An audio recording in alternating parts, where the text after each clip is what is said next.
soal pernyataan Pak RT Abdul Pasren ini sangat penting. Kenapa? Karena ketika Pak RT Abdul Pasren berbohong, maka sesungguhnya para terpidana itu bukanlah mereka yang bisa jadi, sangat mungkin, besar kemungkinan, bukanlah mereka pelakunya. Tapi ketika sebaliknya, keluarga para terpidana yang kemudian bicara tidak jujur, maka apa yang terjadi, apa yang kita lihat sejauh ini sudah benar. Tidak tahu mana yang kemudian terjadi, tapi bagian dari apa yang kami tanyakan pada malam hari ini sedikit banyak akan membuka soal itu. Saya ingin tanya ke Bu Aminah. Jadi Bu Aminah, semua ini pada saat sidang, Pak RT tidak pernah dihadirkan ke persidangan? Kalau Pak RT mah datang, Pak. Pak RT datang? Datang.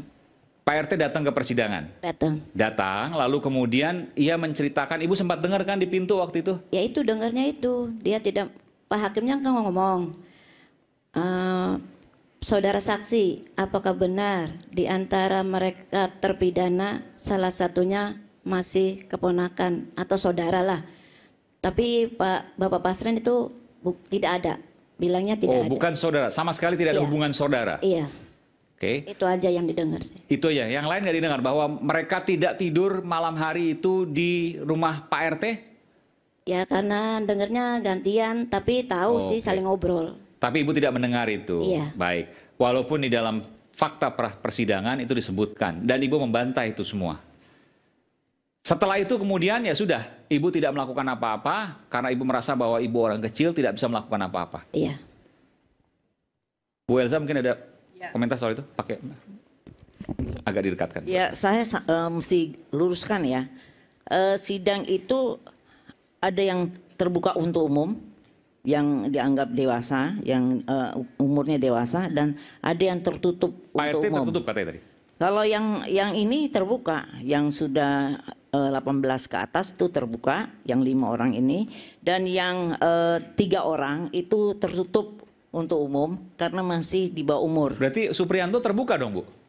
Tertutup, Pak. Saya hadir Umurnya tinggal tergantung aja umurnya berapa pada saat Supriyanto itu. di atas 18 tahun. Nah, itu terbuka untuk umum. Terbuka harusnya? Iya. Enggak, itu tertutup karena saya hadir setiap ini saat. dinyatakan terbuka untuk umum.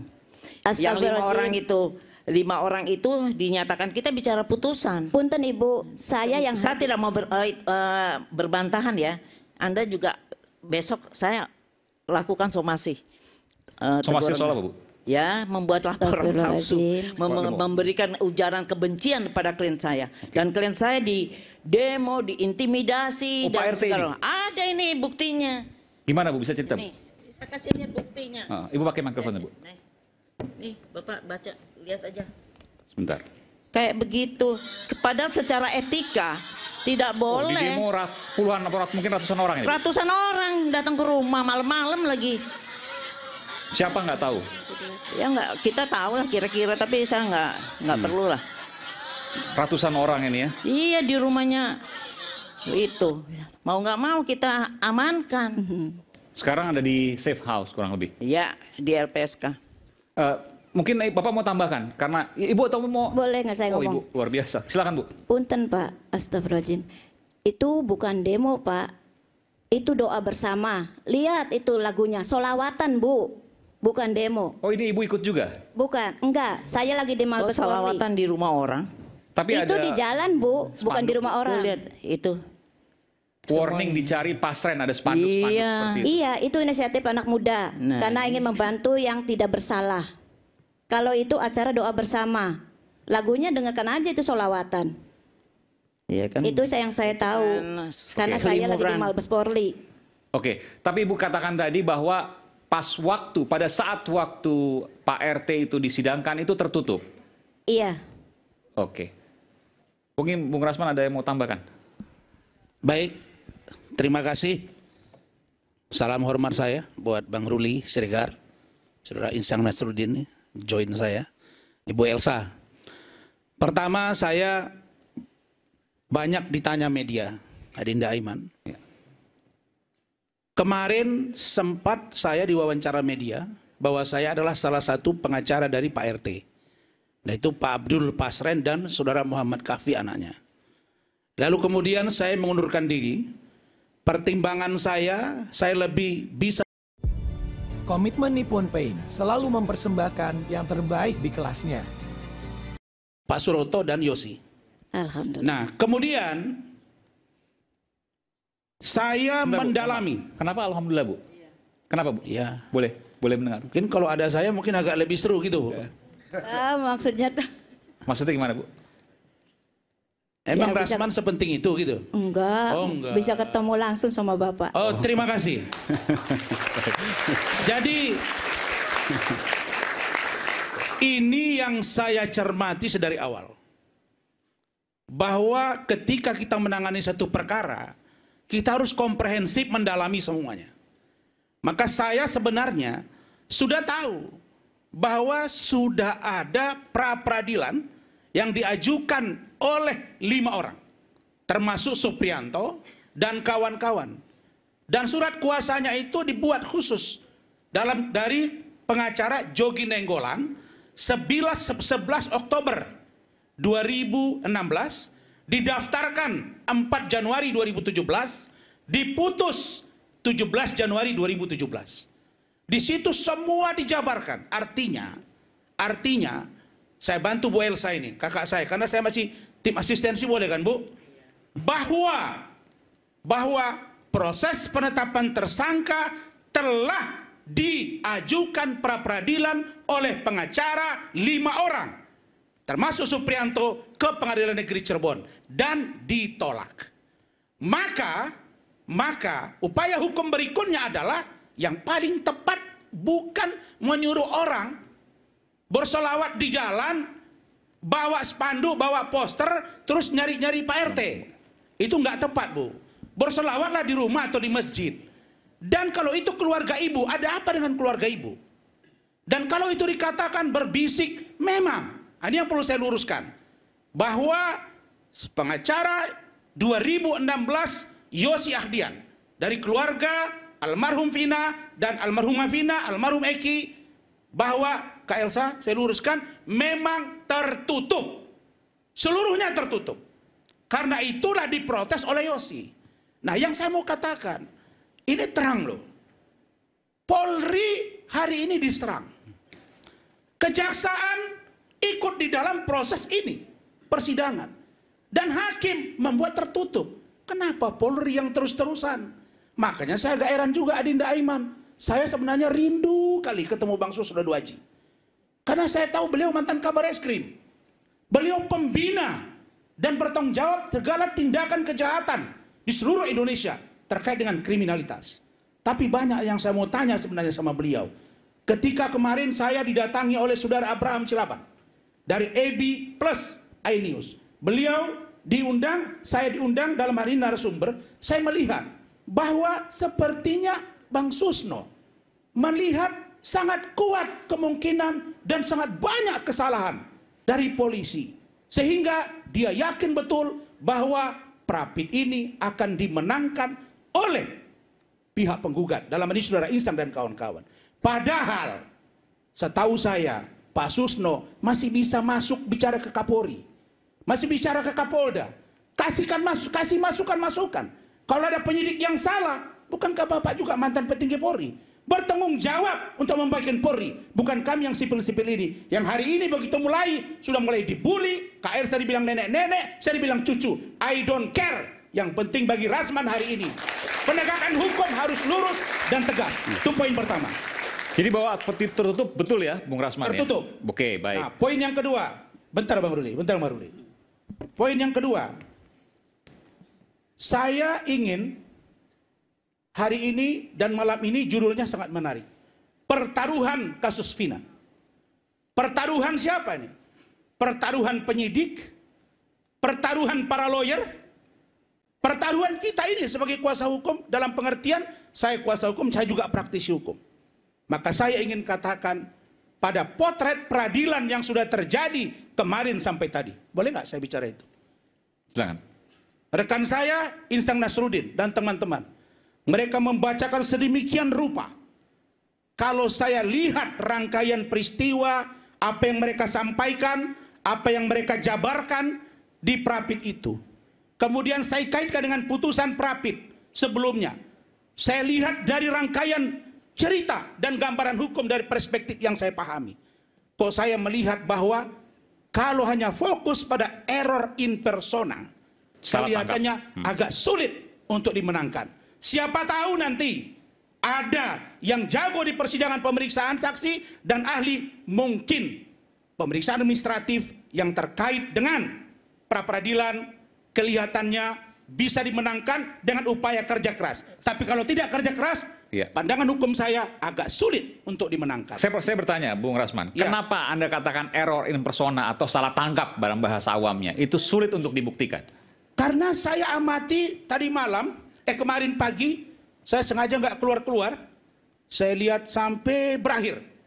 Dan itu semua dijelaskan fokus pada error in persona.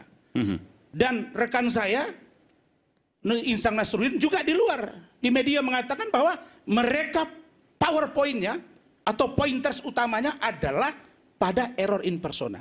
Padahal menurut saya, ada banyak aspek yang harus didalami juga. Penggeledahannya, penyitaannya, penangkapannya, dan lain-lain. Dan ada beberapa poin yang mereka ulas di sana. Misalnya, kalau dia seorang DPO, harusnya dipanggil dulu, tidak langsung ditangkap. Logika hukum saya bingung. Setahu saya, kalau orang sudah DPO, pasti tersangka. Dan kalau sudah tersangka dan DPO, kalau ketemu pasti ditangkap. Terserah siapa yang nangkap, baru serahkan ke penyidik. Maka kalau logika itu yang dibangun, menurut saya ada logika yang terbalik dari mereka. Apa itu?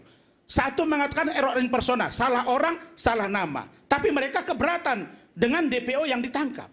Harusnya konsisten di situ atau bedah pada penangkapan dan lain-lain. Sehingga ini universalitasnya kelihatan, tidak menjadi ambivalen dalam memberikan pendapat menarik, hukum. Bung Rasman. Saya ke Bung Insan nanti. Ini bagus apa yang disampaikan oleh Bung Rasman. Ini menggugah logika.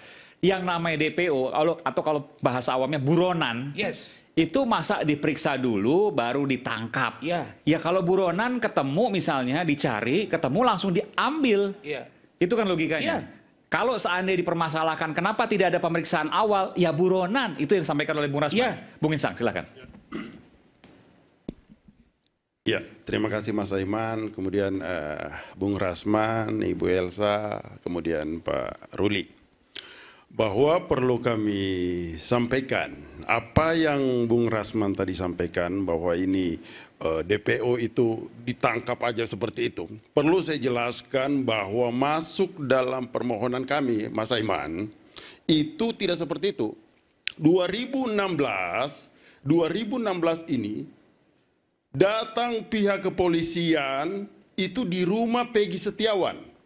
Kemudian mengambil 2 biji motor. Motor itu rusak, turun mesin. Kemudian dilihat lagi fotonya. Setelah dilihat fotonya, diambil foto itu. Sampai di situ ditanyakan kepada pihak keluarga Peggy Setiawan, di mana keberadaan Peggy Setiawan? Selanjutnya ibunya mengatakan Peggy Setiawan berada di Bandung. Clear sampai di situ. Kaitannya, apakah Peggy Setiawan DPO? Yes, DPO.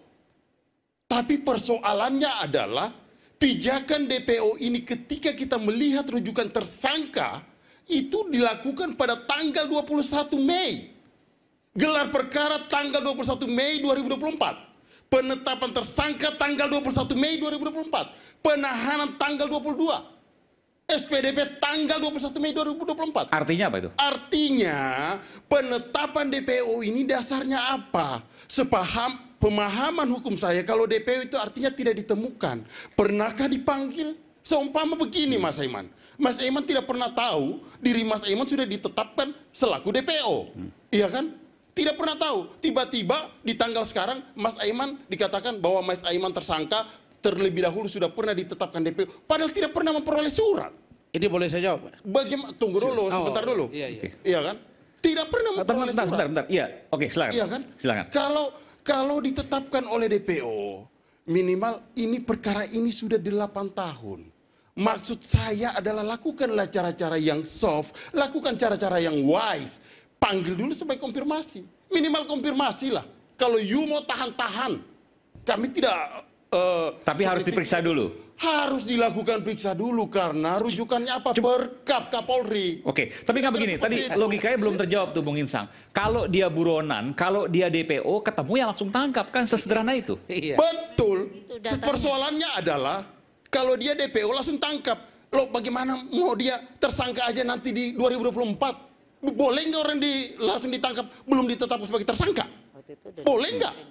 Jadi penentuan DPO dulu baru tersangka. Iya dong. Itu faktanya yang Iya Anda dong. dapatkan. Nah, Iya ini saya mau tanya, fakta dari mana itu? Ya, memang harus seperti begitu. Salah. Dia tidak pernah dipanggil. Salah itu. Tidak pernah Hakim. dipanggil.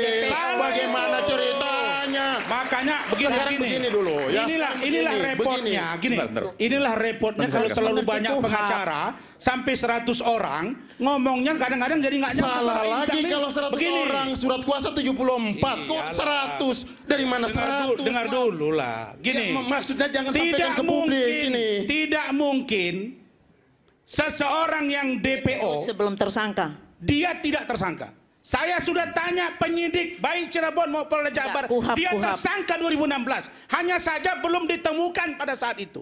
Uang kalau datang ke rumah dia, digeledah, diambil sepeda motor, Anda tahu di mana dia? Kan tidak ditemukan oleh polisi. Saya tanggapi Mas. Karena tidak ditemukanlah dia, tanggapin, boleh? sehingga akhirnya kasus berjalan dan hakim memvonis 3 orang ini DPO. Sekarang begini, sebentar Mas dulu. Iman. Setelah begini. diperiksa, Enggak, begini supaya ini kita sebentar dulu. luruskan. Setelah diperiksa oleh, Supaya kita luruskan ini, Iya, Bung apa Rasman. yang mau diluruskan? Maksud saya begini, kalau kita tahu orang itu ditetapkan oleh tersangka, Iya. kalau seumpama kita tahu diri saya ditetapkan tersangka, Iya. kira-kira apakah hanya sekedar omongan atau pakai Enggak, surat? Entar dulu, sebentar. saya bilang, apakah pakai surat? Yang bilang ini, sebentar, yang ini bilang tahu dia sudah- tersangka siapa? Kenapa? Yang bilang tahu dia tersangka siapa? Maksud Anda itu kan si Peggy kan? Iya, Loh, si Peggy. Si Peggy dia bisa saja dia tahu, bisa saja dia tidak tahu. Begini menetapkan tersangka orang Anda baru itu bisa tidak boleh begini. kata-kata, harus ada surat. Anda baru bisa Sekarang katakan begini. 2024 Ya kan? dibuat tersangka surat. Kalau pada saat itu polisi mengetahui keberadaan dia dan dia ditangkap, diperiksa dan kemudian dilepas, ternyata dia tidak tersangka. Hari ini baru tersangka. Itu baru real. Justru Tapi kalau itu 2016 logika yang itu keliru dia menurut sudah saya. tersangka. Logika keliru. tersangka. Nggak bisa begitu. Harus tersangka dulu lah dia baru DPO. Enggak, saya harus tanyakan juga, betul. Ada 2 pertanyaan sebenarnya. Saya harus adil juga di sini. Yang pertama, menurut keterangan polisi sudah tersangka sejak 2016. Menurut keterangan polisi juga sejak 2016 tidak ditemukan. Ya. Padahal yang bersangkutan kabarnya di Bandung. Yes. Itu kan kabarnya. Belum tentu itu. Lah, kabarnya. Mas Aiman, Orang dia Mas gunawan Aiman amat begini, kok, begini. bagaimana ceritanya? Kami ini ya selaku lawyernya Peggy Setiawan berada di persidangan. Kami ini melihat semua jawaban-jawaban yang disampaikan oleh pihak kepolisian. Yang berada dalam di hal persidangan ini. siapa? Kenapa? Yang dibilang berada di persidangan itu siapa? Saya sampaikan. Persidangan kapan? Yang kemarin? Yes, Oh, yang saya mau tunggu bilang dulu. itu 2016. Itu Saya nggak klien bahas di saya. situ. Maksud Anda tidak saya. ada di situ waktu Oh itu. iya, memang saya nggak bahas Makanya lebih paham 2016. klien Saya nggak saya bahas daripada 2016. Gimana ceritanya? Maksud saya begini. Pasti, jelas, nyata, Peggy Setiawan ditetapkan tersangka berdasarkan surat penetapan tersangka. Dan itu 2016. 2024 21 Mei Mas Aiman. Begini bos, Enggak, dia itu melanggar HAM 2016 loh. tidak ditemukan. Melanggar HAM kalau Dia DPO tanpa tersangka. Lalu kemudian dia ambil, makanya saya heran, apakah surat diperbarui misalnya? Diperbarui. Itu bisa dilakukan. Tidak ada seperti sebentar itu. dulu. Tengah. Kalau dengar dulu ya. Ini kenapa jadi ruwet kasus ini? 8 orang yang ditahan dan terpidana ini memberi keterangan berubah-ubah. Dari mengatakan ada 3 DPO, ada yang bilang cuma 2. Ada yang bilang cuma 1. Setelah digelar, diperiksa, mengkerucut ke 1 nama. Ternyata Peggy Irawan, Peggy Perong yang mereka geledah rumahnya dan ambil sepeda motornya. Sejak saat itu mereka cari, ketemu, ditangkap ini barang. Nah, untuk pembuktiannya silakan tunggu hasil prapit ini. Karena 5 dari prapit yang diajukan kepada PN Cirebon ditolak 2017. Karena itu ini kita tunggu saja. Tapi kalau logika hukum saya mengatakan berat Bapak untuk menang dan atau dikabulkan oleh PN Cirebon. Ya, kita nggak mau kasih pendapat terhadap persidangan yang lagi berjalan ya. Itu kode etik. Saya tidak mau kasih pendapat. Ya, silakan berjuang. Tapi tadi bilang kita melanggar HAM. Apa itu maksudnya, Bu? Kalau seseorang dibilang DPO tanpa ditetapkan tersangka, itu tidak mungkin karena itu KUHP. Undang-undang kitab undang-undang hukum pidana. Tidak mungkin. Setuju sekali. Polisi tidak gila mengatakan orang DPO belum ditetapkan Tidak tersangka. mungkin itu. Tidak mungkin. Oke, Mas saya ingin tanya dulu.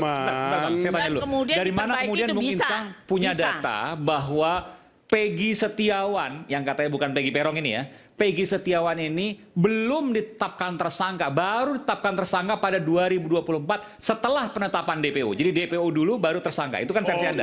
Oke. Dari mana Anda punya bukti itu? Oke. Jadi Mas Aiman, kami ini kan memegang semua surat-surat dari pihak termohon, dalam hal ini Polda Jabar. Itu yang menjadi rujukan kami. Kalau toh ada perbaikan atau perubahan penetapan tersangka, seharusnya Ada sprindik seharusnya sprindiknya juga. Sprindik Sprindiknya baru. karena Maksudnya gimana? penyidiknya baru kan Iya. 8 tahun boleh. ada yang udah pensiun, udah apa, boleh di 2016 sprindik ada, baru. dibikin sprindik baru. Sprindik Iya. baru itu boleh Surat dilakukan. perintah penyidikan. Yang kedua, kalau Anda mengatakan polisi baru menetapkan tersangka sekarang, berarti Anda menolak putusan pengadilan yang sudah membuat DPO 3 orang. Kalau begitu, suruh supaya hakim seluruhnya periksa. Sekarang Kenapa? begini Mas Aiman. Sebentar dulu. Kenapa Polri dikatakan salah membawa penetapan tersangka tahun 2024? Sementara mereka sudah sidang. Udah Diponis inkrah. 3 orang DPO di sana. Justru polisi bekerja karena sudah viral, ketemu 1 orang versi yang mereka gelar. Terus kok polisi yang jadi salah? Oke. Jadi DPO Begini, Mas tidak Aiman. tersangka. Terus Begini, diapain Mas dia? Aiman. Sebentar, Oke. diapain dia? Kalau penetapan tersangkanya dari 2016, Buktinya apa? Itu ya, yang saya sampaikan. kalau penetapan tersangkanya dari 2016, yang pertama, Oke. baik Peggy atau keluarganya tidak pernah dipanggil oleh pihak kepolisian. Udah pakai itu. Kalau toh juga ada surat itu di 2016, saya pastikan ngapain kita majukan Oke. pra peradilan. Buat apa kita majukan pra peradilan? Karena kami meyakini ini berbeda, makanya kami ajukan pra peradilan. Kemudian pada saat didatangi Bentar. di rumahnya, Kalau penetapan tersangka kan harusnya ada surat misalnya ke rumah keluarga dan lain sebagainya. Iya, Tidak itu pernah ada. Penggeledahan Di itu 2000. karena tersangka. Penggeledahan karena tersangka. Iya. begini, kita bicara penggeledahan. Kita bicara penggeledahan. Oke. Lo disita motor rusak kok, nggak ada surat. Ada diberikan oleh pihak keluarga. Sekarang untuk mengetahui surat itu ada atau tidak, harus diberikan kepada pihak keluarga. Kalau tidak ada diberikan pihak keluarga, mana kita tahu? Surat penyitaan itu. Penyitaan Tidak tidak ada. ada sama sekali. Surat tersangka tidak ada. Tidak ada juga. Makanya kami ajukan prapit. Kalau seandainya ada 2016, ngapain Enggak, sih Mas yang Aiman? bisa jamin kata-kata beliau Iya ini kan? benar siapa? Loh, Bisa saja dibuang. Ini fakta Bisa saja tadi di dibilang tidak pra-peradilan. Nah, ini menarik, Loh, menarik. Artinya gini. Saya tidak Sebentar. percaya itu. Sebentar, Kok sebentar, bagi sebentar. susah Saya juga. tidak percaya itu. Dokumentasi kan Iya. ada di Bentar, bentar, Uang bentar. yang di namanya Polda. Rudi Irawan aja ganti nama, kawin lagi buat kakak. Memalsukan. Bang, sebentar Bang. Iya, Saya kan? mau tanya dulu. Artinya begini. Bisa jadi surat itu sudah diberikan oleh polisi tapi dibuang. Bisa Yes, jadi. Karena Bisa saya jadi. mencurigai. Mas Aiman, Bisa jadi. Perilaku Sebentar, orang. saya kasih Saya mau tahu. jelasin begini, Bisa Mas jadi kemudian Dokumentasi sudah ada ada di penetapannya Polri. tapi Iya. kemudian tidak diakui oleh Mas keluarga. Aiman. Itu yang kemudian disampaikan. Silakan. Mas Aiman begini. Peggy Perong ditetapkan sebagai tersangka, ditulis ciri-cirinya Mas Aiman. Peggy Perong nih. Klien kami itu Peggy Setiawan. Kemudian dikaitkan bahwa Peggy Perong ini adalah Peggy Setiawan. Fotonya 2016 itu sudah diambil. Pertanyaannya kenapa tidak dipasang foto Peggy Setiawan di Peggy Perong? Kenapa baru sekarang baru disebut bahwa ini adalah Lah, Peggy Setiawan? Peggy Perong itu Iya kan? alias dari Peggy Setiawan. Tidak ada seperti bukti dari mana? Aduh, Bukti gimana dari mana? sih Anda? Kita ini bicara hukum. Lah, Bukti dari Anda mana? nanya foto tadi kan? Keterangan dari siapa? Ini, Enggak mana begini. mungkin sama foto 2016 dan Jawaban 2024, dari Bapak? pihak Adinda pihak Insang Nasruddin Polda, aja. dari pihak 5 tahun Polda, yang lalu saya dari kenal udah pihak berubah Polda. wajah sekarang dari yang dulu. Kenapa? Insang Kenapa? saja Adinda Insang, 5 tahun yang lalu kita kenalan dengan sekarang udah berubah wajah. Berarti Anda perhatikan betul saya. Iya dong. Kalau begitu, Apalagi terima DPO. kasih. Tambah Terima ganteng, kasih. apalagi Kalau DPO. begitu. Bentar begini. Saya mau coba ini. Enggak, ini harus juga. Bung. Kalau DPO, 8 tahun, saya Bos. begini, konstruksi berpikir saya, kita tenang nih. Bung Rasman, bentar. Konstruksi berpikir saya, kalaulah ada polisi melakukan penggeledahan, itu diduga pasti itu bisa jadi tersangka. Yang kedua, kalau dikasih surat, terus keluarganya bilang kami nggak terima, Ya, bisa. yang bisa membuktikan tidak terima itu apa? Yang ketiga, kalau kita lihat rangkaiannya atau petunjuknya, belakangan ketahuan bahwa mereka pindah ke Bandung. Kemudian bapaknya mengganti identitas, menikah lagi, nama berubah jadi Ahmad Saprudi. Anaknya ini Peggy Setiawan ganti dengan Robi. Yang mana yang mau kita dengar ini? Enggak ada seperti itu, enggak ada. Kenapa nggak ada? Bapaknya sendiri. Seperti itu. Tapi kalau anaknya Robi bukan. Pernyataan Robi itu orang lain. Bang, Rasman, saya begini. orang pertama Adiknya. yang menyatakan di sini bahwa Rudi Irawan, orang tua Peggy Setiawan, mengaku bahwa dia merubah identitas karena menikah, dan saya di sini Iya. menanya dia, Betul, Bang. betul. Yang kedua, Oke. dia mengakui bahwa anaknya Peggy Setiawan diganti nama menjadi Robi dengan Adiknya. alasan karena dia tidak mau istri mudanya tahu. Nah, bercermin dari ini, patut diduga ayah mengetahui pelarian anak. Patut, ya. Itu baru 2 poin, Bang. Poin yang ketiga, kenapa dia menurut pengakuan yang kontrakkan rumah, setiap keluar rumah pakai masker, Abang? Covid udah berakhir. Siapa itu? Bang? Iya. Ayahnya atau Peggy-nya? Robi. Oh, Peggy Irawan. Peggy alias Robi tadi. Peggy Setiawan itu kalau Siapa keluar rumah itu? pakai masker. saya kuasanya Siapa itu? bapaknya Peggy. Aduh. Makanya Adinda, Saudara Insang, saya sudah mendengar langsung keterangan dari satu. Silakan, silakan. Dari Peggy Begini Setiawan. ya, gini. Ya makanya dengar dulu lah. Makanya kalian ini kebanyakan pengacara jadi nggak sinkron membacanya. Justru saya melihat Dengar dulu ini saya tidak jelasin. masuk. Mau jelasin Ketika bagaimana? saya tampil di salah satu TV swasta, ada Bu Yanti pengacara dari Peggy Setiawan saat itu dan sekarang. Bersama dia ada Luciana, kakak kandung dari Peggy Setiawan. Dia mengaku bahwa memang Peggy Setiawan tinggal dengan bapaknya, ganti nama jadi Robi karena bapaknya nikah lagi dan takut pada istrinya. Poin 1. Yang kedua, Nanti Lucy dulu, itu ngaku, salah itu. Lucy ngaku bahwa Nanti dia saya keluar pakai masker. Nggak begitu, Poin. nggak begitu. Loh, kok nggak mungkin, Pak? Saya Bukanya yang jejak mendampingi digitalnya. waktu jadi Yang kedua di sini, maksud saya di iNews ini, di program interupsi, di situ hadir pengacaranya, saudara Yudi Alamsa. Di situ hadir Robi, adik kandungnya. Yang bernama Robi itu hadir, Oke, Bang. oke. Adik kandungnya Peggy Setiawan. Saya tanya di situ, benar kakakmu berganti nama? Iya benar. Kenapa? Karena bapaknya kawin lagi. Benar pakai masker? Benar. Benar pakai hoodie, tutup Oke. kepala? Benar. Artinya Robi itu mengakui. Kita ini kalau mengajar, melihat orang begitu, ini nggak jujur ya, ini tidak konsisten ya, berubah-ubah ini. Maka saya katakan, kalau sebatas surat, dia simpan ke dompet, dia buang. Sebentar, ini- Sedangkan nama dia rubah, apalagi itu. Bung Orang Rasman. poligami nggak mesti berganti nama, Bapak. Bung Rasman, saya tanyakan pada Anda, ini pertanyaan banyak ditanyakan oleh netizen. Iya. Kenapa kemudian ketika hanya seorang Peggy, katakanlah berubah nama menjadi Robi, pakai masker, kok Mas tidak Aiman, bisa begini. ditemukan selama 8 tahun? Nggak, Sebegitu sulitnya kah? semenjak dia, loh, bisa jadi. Bisa jadi. Bisa jadi polisi sudah cari nggak ketemu. Oke. Bisa jadi setelah Itu muncul kan film itu baru tanggapannya. kelihatan. Itu asumsi Bung Mas. Rasman. Itu Makanya saya asumsi bilang, Mas Aiman. untuk Kemudian menguji begini. ini semua. Kemudian begini Mas Aiman. Untuk menguji Identitas, siapa iya. sesungguhnya Iya. Peggy Setiawan. Siapa sesungguhnya Peggy. Siapa sesungguhnya Perong. Maka besok jangan-jangan berubah jadi Terong.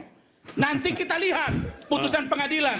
Apakah Perong, apakah Peggy, apakah Setiawan, apakah Terong, atau apapun namanya. Tunggu putusan. Oke, Tapi Oke. konstruksi Sebentar, saya berpikir berikan kesempatan saya dulu, Bang- bahwa ini Bang- patut bentar ya. diduga. Silakan, Bang. Begini. Saya nggak mau ikut. Abang pengacara dari ayahnya Peggy. Betul, saya Oke, pengacara. silakan. Tapi saya itu mendampingi ayahnya waktu diperiksa oleh Iya. Polda, Iya, gitu Pak. ya. Ya pengakuannya begitu, bahwa betul dia mengganti identitasnya. Dia itu saya ayahnya setuju. ya? Ayahnya. Oke. Peggy-nya Peggy-nya tidak. Tidak Ah, pernah. itulah bang, berarti nggak jujur dia sama Robi Bang. mengatakan Ah, adiknya. abang aja gitu ya, apalagi kita ini bang. Semakin yakin saya bang. Sebentar. Jadi tadi disebutkan Bung Rasmani telah mewawancarai Robi, adiknya Peggy, di mana Peggy waktu dikatakan, apakah Peggy berganti nama menjadi Robi? Tidak, itu adik saya. Bung Rasman bertanya kepada Robi, dan Robi mengatakan betul bahwa Peggy berganti nama menjadi nama saya Robi, betul? Yes. Itu yang Masa disampaikan oleh emang- Robi. Saya nggak paham ya. Yang saya wawancarai Soal itu saya 3 nggak ya. paham. Ah, itu, Saya Bang. hanya mendampingi Bang. waktu di. Ada rekamannya. Makanya, Mas Aiman begini, bilang Mas sama Aiman. bang, Ini- sampaikan kepada Pak Rudi Irawan, ya, jujurlah padaku. Ah, kenapa bang? Kenapa bang? Karena keterangan dia berubah-ubah bang. Saya udah wawancarai 3 orang loh bang. Luciana kakaknya Peggy, Robi adiknya Peggy, langsung Pak Rudi di sini. 3-3 membenarkan Robi itu adalah Peggy Setiawan ketika di Bandung Berganti bersama nama. bapaknya. Itu Oke. poin 1 bang. Poin 2, kasbon bang. Kasbon 2016 disimpan bang sama bapaknya. Tapi sebelumnya nggak disimpan, setelahnya nggak disimpan bang. Yang ketiga, bang, kalau kita bangun rumah, ada pemborong kerjain rumah kita. Kan Pak Peggy, Pak Rudi Irawan ini kan pemborong bang. Dia kasbon sama kita bang. Kira-kira saya kasih, misalnya staf saya, itu Wafi, bang, izin aku mau kasbon. Aku kasih 5 juta. Kira-kira yang nyimpan kasbonnya siapa bang? Saya atau dia? Nah anehnya bang, kasbonnya disimpan sama Peggy Setiawan bang. Kan kebalik bang, yang mana juragan, yang mana anak buah. Jadi ini semua adalah semua balutan informasi kosong yang patut saya duga dia pelakunya. Dan kalau itu benar, saya harap Silakan dihukum. aja lah, Kalau ya, tidak silakan. benar, silakan polisinya diproses. Saya mohon maaf Kak Elsa ini guru saya. Ya, kalau nggak gara-gara Kak Elsa ini ada satu anggota tim kemarin di tempat RT itu udah saya gas habis itu Kak. Karena sok jago dia. Begini, yang saya mau katakan adalah bahwa kita boleh mengkritisi, mendalami, menilai sedikit dari poin pra peradilan. Maksud kita apa? 1,5 bulan sudah kasus ini. Saya berharap ini dapat diselesaikan lewat prapit. Oke. Kalau memang ini benar, tidak dia pelakunya, selesaikan, bebaskan Peggy. Tapi kalau benar, usut sampai selesai. Saya akan nanti berikan kesempatan pada Kita Bung hormati Ruli dan juga putusan kemudian Bung pra-peradilan. Ninsang. Selepas jeda kami akan segera kembali saat lagi.